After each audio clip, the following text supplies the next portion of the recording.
Okay, I'm going to install this DIY Rabbot, actually two of them, bit holder on the side of this Milwaukee here. So pretty straightforward, just screws on right there. And then you've got holes to put your bits in. So let's get to it. Now the way these are set up is they do face forward, and they have a little notch here that fits in this little notch here. So they will hold in there pretty tight.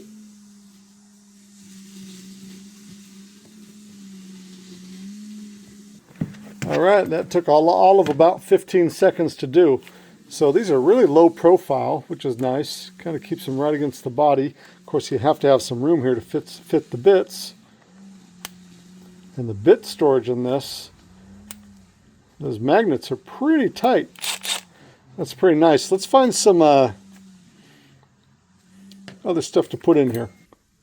What's nice here is these will still accommodate these like nut drivers. So that one's a 10 millimeter. There's an 11. So they still fit up against there pretty snug against the body, which I'm not complaining. The magnets really hold on tight. So there's a 10 millimeter, there's an 11. Look at that. Sitting really nice against the body, and we still got room for other bits. That's a nice little setup. The magnets hold on really nice. Nothing coming flinging out. Is it magnetic on the side? It is.